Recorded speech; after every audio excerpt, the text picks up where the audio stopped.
सृष्टि पर उसकी माँ जान छिड़कती। मेरी बेटी कितनी प्यारी है, भगवान सबको सृष्टि जैसी बेटी दे। सृष्टि धीरे धीरे बड़ी होती है।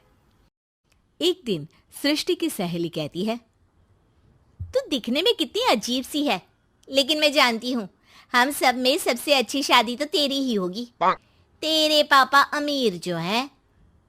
और बता नहीं सकते यार, दहेज तो हर कोई देता है, ये क्या ज्यादा ले जाएगी अपने पति के लिए? अरे बड़े शहर में कोठी है इसके पापा की। अरे पापा की है ना, कौन सी इसकी है? इसकी होती तब तो कोई भी लड़का इससे शादी कर लेता। अरे पापा की मतलब पापा की है तो मेरी ही है ना? किसने कहा? अब तेरी तो तब होगी ना जब तेरा भाई ना हो। वैसे भी शादी के बाद सारी प्रॉपर्टी भाई के नाम होती है। सृष्टि समझ जाती है कि उसे किसी भी हालत में माँ बाप की सारी प्रॉपर्टी को अपने नाम करना है, लेकिन कैसे?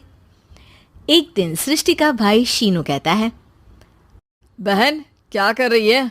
तुझसे एक बात करनी है। अरे हाँ हाँ करना, मैं तो तेरी बहन हूँ।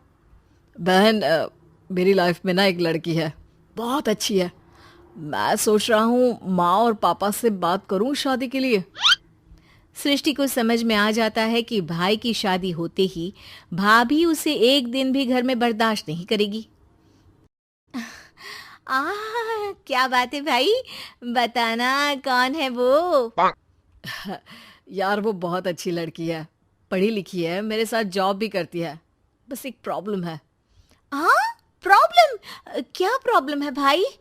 यार वो शादीशुदा है, लेकिन उसके पति ने उसे सिर्फ इसलिए छोड़ दिया क्योंकि उसके माँ बाप दहेज नहीं दे पाए। सृष्टि ये सुनकर न जाने क्यों खुश हो जाती है। अरे भाई तो क्या हुआ, लड़की तुझे तो पसंद है ना? शीनू को लगता है कि बहन उसे समझ रही है। वो इस बात से अनजान होता है कि उसकी बहन की मंशा पूरा घर हड़पने की है।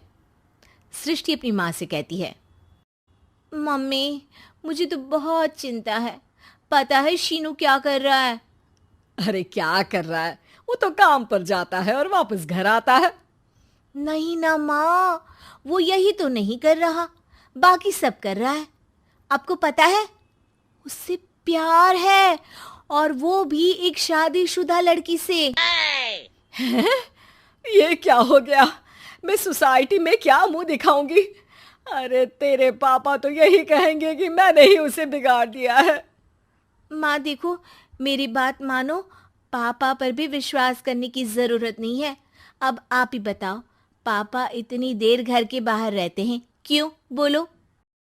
अरे बेटा वो तो नौकरी करते हैं ना। तू बहुत भोली है माँ।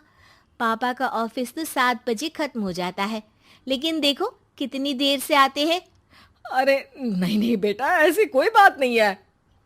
सृष्टि माँ को एक औरत से बात करते पिता की फोटो दिखाती है। देखो माँ कैसे हैं पापा, मैं ना कहती थी कि पापा सही नहीं है।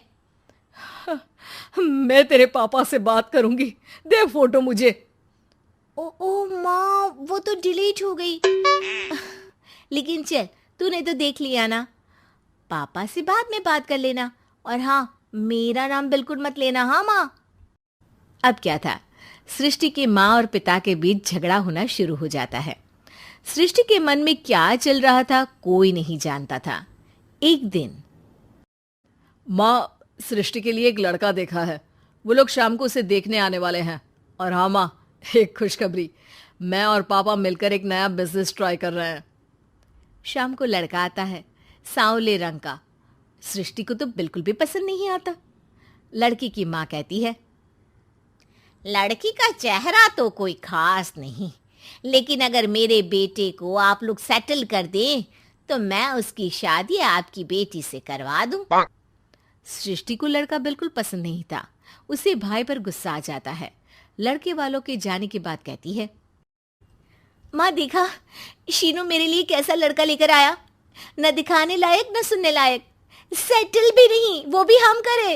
अरे माँ मैं जानती हूँ ये मेरी शादी किसी भी घर में क्यों करवाना चाहता है। अरे कैसी बात कर रही है बहन, तूने तो देखा ना, लड़के को मैंने ही मना कर दिया तुझसे शादी के लिए। जिसने लड़का बताया था उसने उसकी बहुत तारीफ की थी। बात आई गई हो जाती है, लेकिन सृष्टि का मन शांत नहीं होता। क्या करूं, कुछ समझ में नहीं आ रहा। मेरी शादी हो गई तो ये लोग पूरी प्रॉपर्टी शीनू के नाम कर देंगे। मेरे हाथ तो कुछ लगेगा ही नहीं। तभी सृष्टि को आइडिया आता है। वो किसी वकील को फोन करती है। जी देखिए, अगर आपके मम्मी पापा का तलाक हो जाता है तो आपके पिता की आधी प्रॉपर्टी आपकी माँ के नाम हो जाएगी, फिर उसे वो किसी को भी दे सकती है। सृष्टि अब माँ को बेटे के खिलाफ भरती है। माँ, शीनू पर नजर रखा करो। वो जिस लड़की के प्यार में है ना, वो शादीशुदा है। यहाँ आएगी, सारा पैसा, रुपया, जमीन, जायदाद सब हड़प लेगी। पापा का भी हाल तुमसे छुपा नहीं है। ऐसा ना हो कि मैं और आप एक दिन सड़क पर भीख मांगे। हे भगवान, मैं तो जीते जी मर जाऊंगी अगर ऐसा हो गया तो। ऐसा हो गया नहीं माँ, ऐसा ही होगा।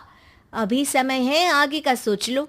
मैं तो कहती हूँ पापा से आधी प्रॉपर्टी लेकर अलग हो जाओ। पापा की आधी प्रॉपर्टी भी हम लोगों को अगर मिल जाती है ना, तो अगले 7 जन्म सफल समझो। बेचारी माँ बेटी के कहने पर पति से तलाक लेकर अलग हो जाती है। सृष्टि अब पैसों से गाड़ी और अपने दूसरे महंगे शौक पूरे करने लगी। उसके दोस्त भी उसके पैसे इस्तेमाल करते। सृष्टि, कल तुम कहाँ थी? मैं सारा दिन घर पर अकेली थी। तो मैं क्या करूं? मैंने ठेका तो नहीं लिया है ना तुम्हें संभालने का। माँ को सृष्टि से ये उम्मीद नहीं थी। वो बैठकर रोने लगती है। वहीं उसका पति यानी कि सृष्टि के पिता आ जाते हैं। मैं जानता था कि तुम्हारा यही हाल होगा, तो आपने मुझे रोका क्यों नहीं? मैं रोकता तो तुम रुकती क्या? सृष्टि के कहने पर तुमने मुझ पर, अपने बेटे पर शक किया, लेकिन तुम ये भूल गई कि कैसे हम दोनों ने मिलकर जीवन में इतना सब खड़ा किया। माँ पति के गले लग जाती है। मुझे माफ कर दीजिए, मैंने आपकी कमाई का एक बड़ा हिस्सा गवा दिया।